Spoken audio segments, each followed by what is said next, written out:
nuevamente volvemos a nuestro estudio de este libro de los Proverbios y vamos a continuar con el capítulo 30.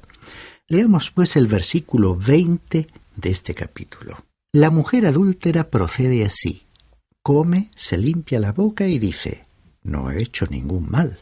Hemos llegado a una época en la que esto está ocurriendo en todas partes. Hay personas que están viviendo controladas por el pecado y presentan argumentos para negar que el pecado es una realidad en sus vidas. Y Dios, desde las Sagradas Escrituras, continúa señalando a los pecados específicamente, por su nombre. Él no ha cambiado su modo de pensar. Estamos convencidos que Dios no necesitaba aprender nada de esta generación. Él ya conocía los pecados que nuestra generación cometería y ya había escrito acerca de ellos en el libro de los Proverbios.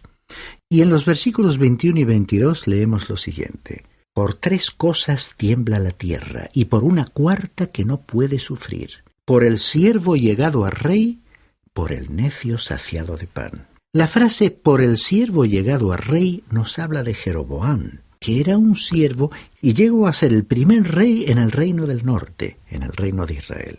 La frase que habla del necio saciado de pan es ilustrada por aquel rico insensato que construyó graneros más grandes. Con tales éxitos financieros le sobraba comida, pero continuaba siendo un insensato.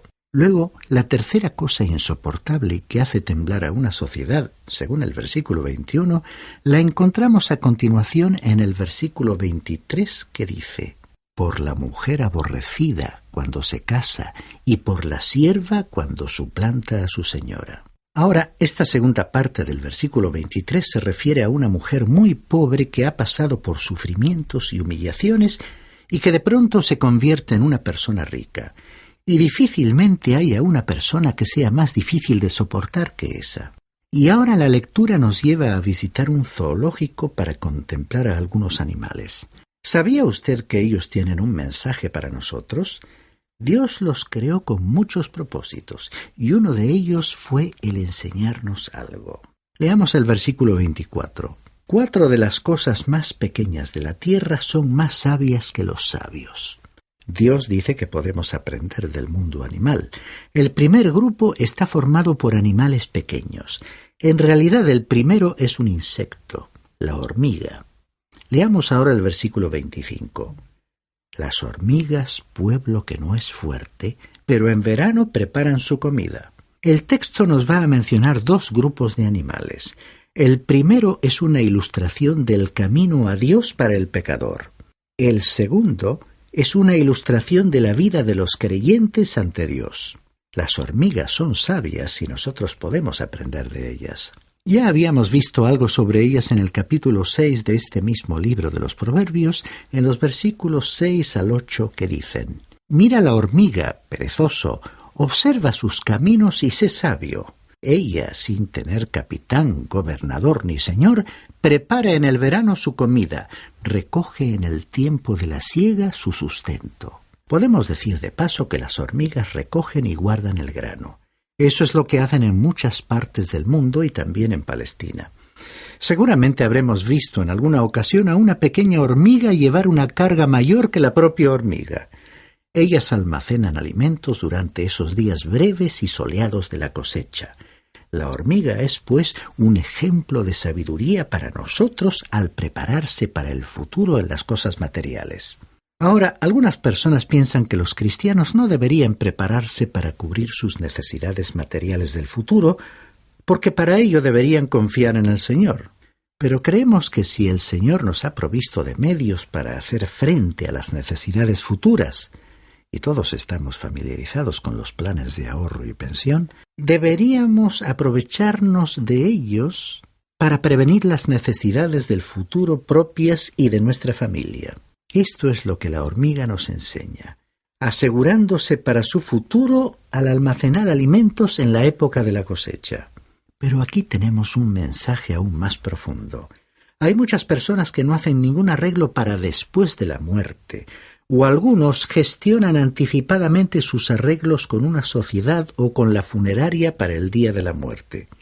Pero al hablar de los preparativos para después de la muerte, nos referimos a la eternidad. Estamos en esta vida solo por unos breves y fugaces momentos, pero después vendrá la época interminable de la eternidad. ¿No es una insensatez preocuparnos por el cuerpo físico y descuidar el alma, descuidando toda preparación para la eternidad?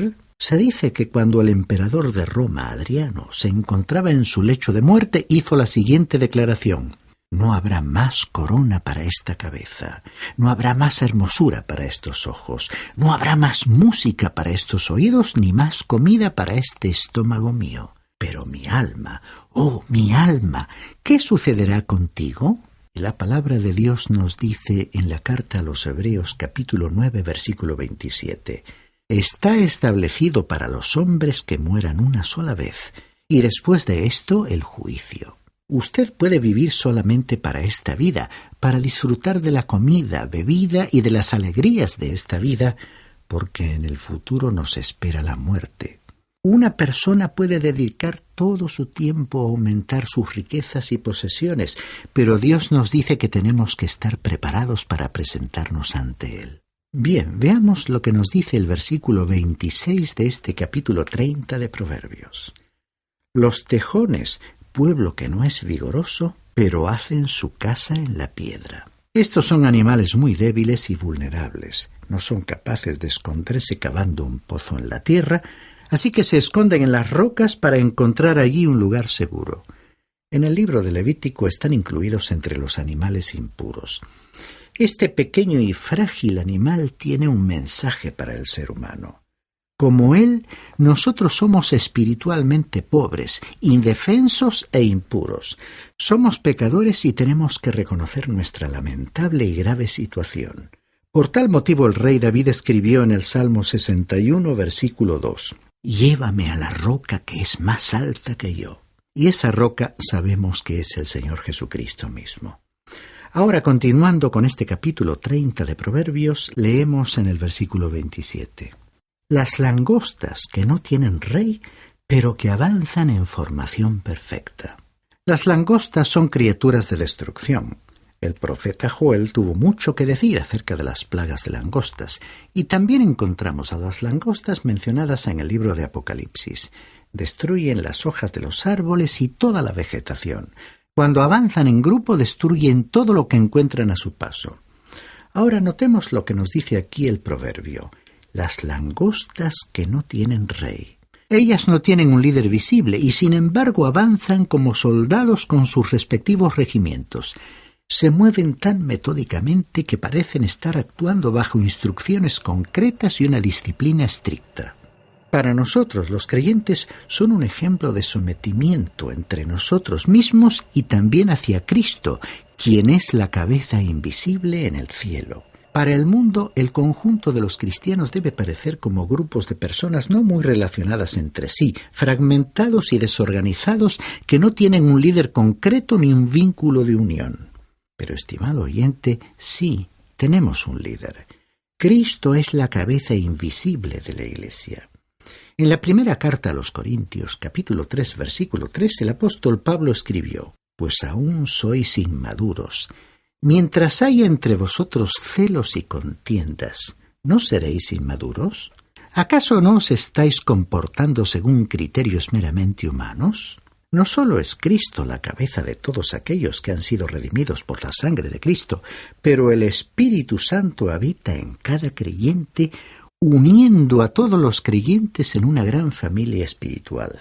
Por ello, San Pablo dijo en su carta a los Romanos capítulo 12, versículo 5, que cada miembro de esa familia está unido a todos los demás. Y esto es lo que la langosta nos enseña. Leamos ahora el versículo 28. La lagartija que la atrapas con la mano, pero está en los palacios reales. De una u otra manera, la lagartija entra en las casas y tiene cierta afinidad por la tapicería fina y las casas señoriales.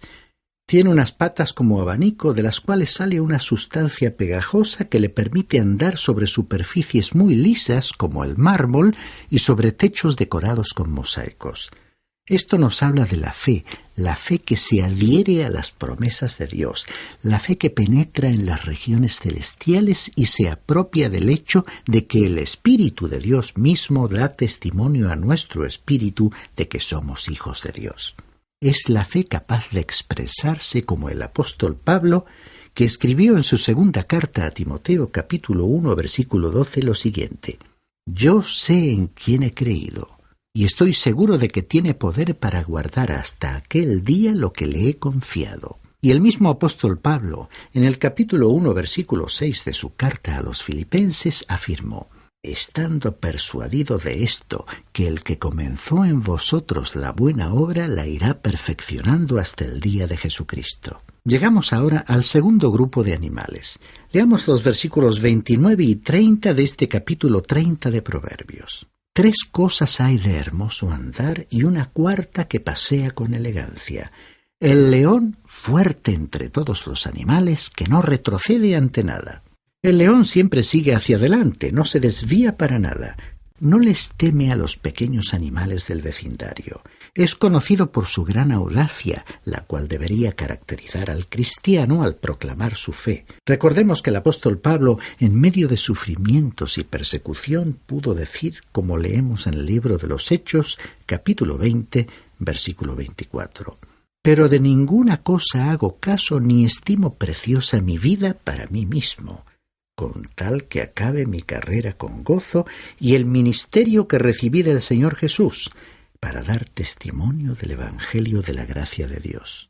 Se dijo una vez de un gran político que no conocía el miedo. Cuando se le preguntó al respecto, dijo: «He aprendido que cuando uno teme a Dios, no le queda hombre a quien temer».